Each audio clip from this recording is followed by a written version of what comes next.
Hey guys. Okay, so I wanted to do a quick video about putting this chin piece on to the curved piece, and that seems to be giving people the most problems. So I thought I would try this time. Why don't you try putting the chin piece on before you put your darts in? Because I think once you put your darts in, you've got the fabric kind of bunched up and in the way, and that might be causing some people some issues. So let's see if we can try that. Maybe I'll do a video and actually show my face in another day when I have my hair done and my face done. I have quarantine hair and face right now, so I'm not going to do that. All right, so I'm going to take the curved piece and the chin piece and the piece that I want to sew it to, and I am going to find the center and fold it. So I'm just like, to find the center, I'm just folding it in half, and maybe the new pattern had some notches on there. I'm not for sure.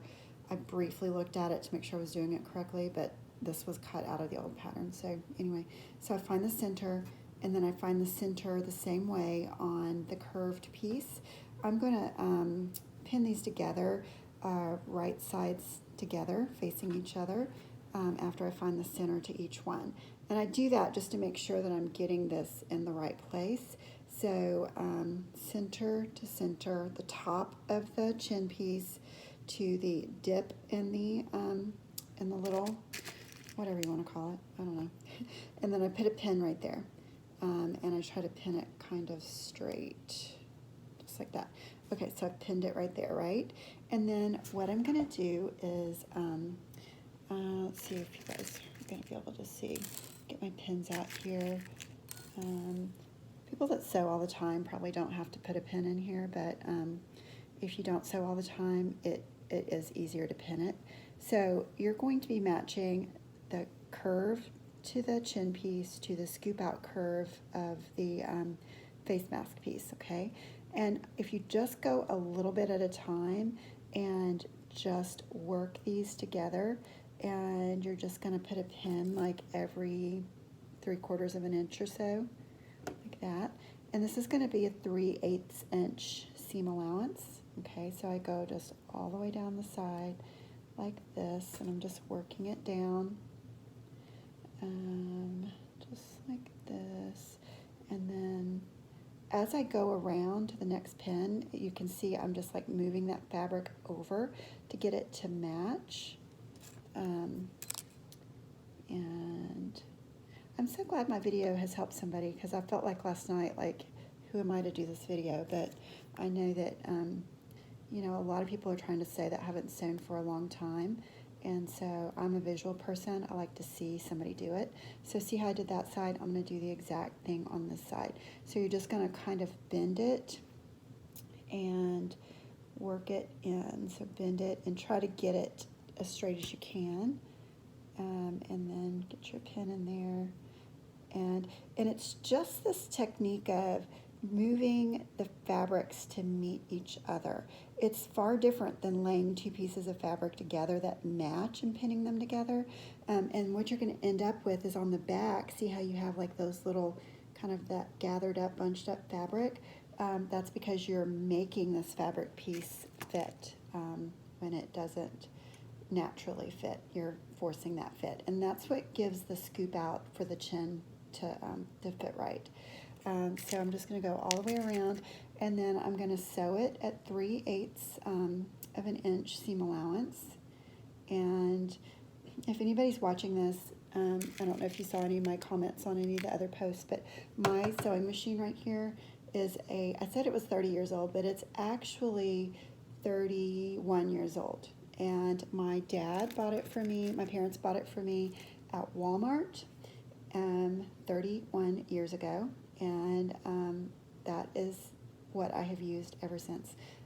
Okay, and I've sewn a lot of things on the sewing machine. See how the pins are all on there? And now the chin piece on the front part is all flat. And then see the back part, the actual face mask part, it's kind of like, it looks almost gathered up in there. It's not, but so when you're going to sew this, you're going to want to, and I'm going to do it, I don't know if you'll be able to hear it, but you're going to want to kind of pull this to kind of keep that from getting pinched up underneath there. So I just get going here, and let's see if I can do this and look like I know what I'm doing. All right, I hope everybody's doing good. It's a very unusual, stressful time, and I hope everybody's doing good. Okay, so I make a couple stitches and then I back up and then I just go through it. Okay, and as you start to stitch, so I'm going to take, let me see if I can get this a little closer. Okay, so this is the face mask portion right here. This is the chin piece on the top. So I typically will take the face mask portion on the bottom and try to flatten it, and then I'm holding the top part, the chin part, and I'm trying to keep those pieces flat so I don't get puckers in it. And sometimes I do get a couple puckers, and it's just not a big deal. And once I get to the point of the chin, I stop the machine and I give it a turn like that, and then I just lift up my foot and give it just a little bit of a turn to kind of help me get the other side done. And then just as you go, just keep straightening out the bottom and feeling where you're actually sewing so you can make sure it's not bunched up, okay?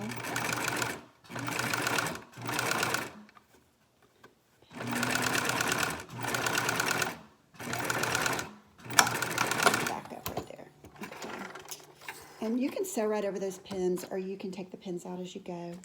And then I remove the pins, and then what I do is I snip it because you want to give it some give. So look on the back side of this. See how there's just a few little puckers? It's not going to be a big deal. You can kind of straighten those out. If you don't kind of hold it and guide it, you'll end up like sewing it all over up into your thing and have to pull it out. So just try to guide it with your fingers and make sure you're not, bunching it up in there. So I try to like kind of straighten it out with my fingers like that. And then I just take some little scissors and I give it, it's hard to do this backwards, but I go in here and you can notch it out into little V's, or usually I just snip it. I clip it up to right before the sewing line. You don't want to get up into your thread or you'll cut through your thread. When you snip it, then you're going to be giving some give to the curve, and it's going to lay better, and it's going to have better kind of form and give whenever you put your mask together. But I will caution you, when you go to snip this, make sure you've got this excess mask fabric back behind you. Otherwise you will cut right through your mask and you will cry. I've done it before. Okay, so once you snip it like that, then that part is done, and then I'll go ahead and do my next part. And I think the rest of the video is pretty much like what I read on the new instructions for Suay's mask. And do make sure though, one thing that I said on my 20-minute video was that I did not finish on that one that I did in the video. I didn't finish the sides, and I've been doing that. So I'll go ahead and put my darts in on the pocket, and then I go ahead and just do a little roll, kind of a roll, and then I'll go ahead and finish the sides for the inside filter pocket, and I do that after I put the darts in. It just looks so much nicer. So anyway, I hope that helps, and I'm going to also do a video on how I use leggings to make my my fabric straps. So I have a ton of leggings, and it has worked perfectly. I'll do that video probably tomorrow.